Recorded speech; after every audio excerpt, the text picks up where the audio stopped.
Et non. Donc la parole est maintenant à notre collègue du Vaucluse, monsieur Jean-Baptiste Blanc. Merci Monsieur le Président. Madame la Ministre, mes chers collègues, Madame la Ministre, j'aurais aimé évoquer devant vous un drame qui s'est déroulé dans mon département. En effet, le 22 juin dernier, une fusillade dans le village de Goult causait la mort de 2 personnes, en blessé 3 autres. Le couple, ciblé par cette attaque à l'arme lourde, venait de se marier dans un département voisin et sortit d'une réception dans la salle des fêtes de la commune, louée pour l'occasion.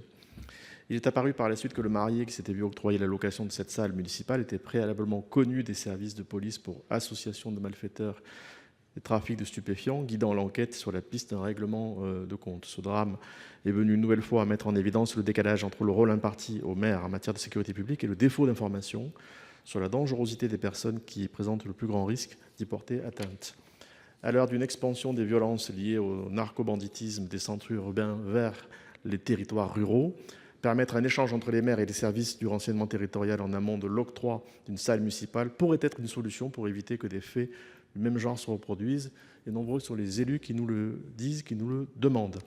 L'autorisation du partage d'informations à caractère secret, y compris le cas échéant relevant de l'article 11 du Code de procédure pénale, pourrait aussi être une solution pour faciliter l'échange entre les maires et ces services de renseignement. Il est bien évidemment entendu que les maires conserveraient alors le secret des informations communiquées.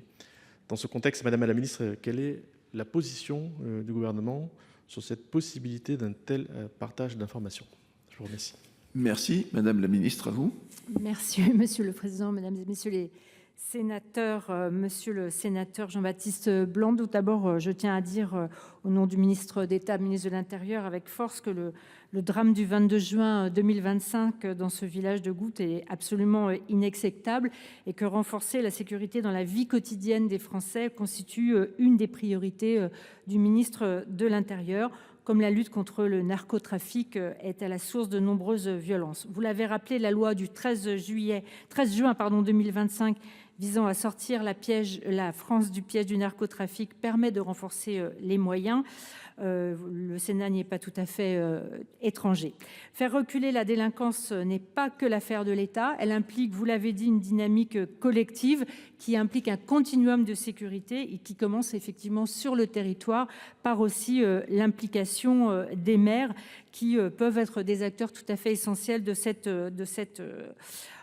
lutte contre la violence. Le cadre juridique actuel, c'est-à-dire la loi 297 du 5 mars 2007 relative à la prévention de la délinquance, prend en compte cette préoccupation en instaurant non seulement un devoir d'information des responsables locaux de la police ou de la gendarmerie nationale quant aux infractions causant un trouble à l'ordre public commis sur son territoire communal, mais également de la possibilité pour le maire de solliciter le procureur de la République aux fins d'obtenir communication des suites judiciaires apportées. Par ailleurs, je rappelle que les policiers municipaux disposent depuis plusieurs années déjà d'un accès étendu aux fichiers relevant de l'État, leur permettant de traiter les infractions relatives à la sécurité qu'ils sont habilités à constater.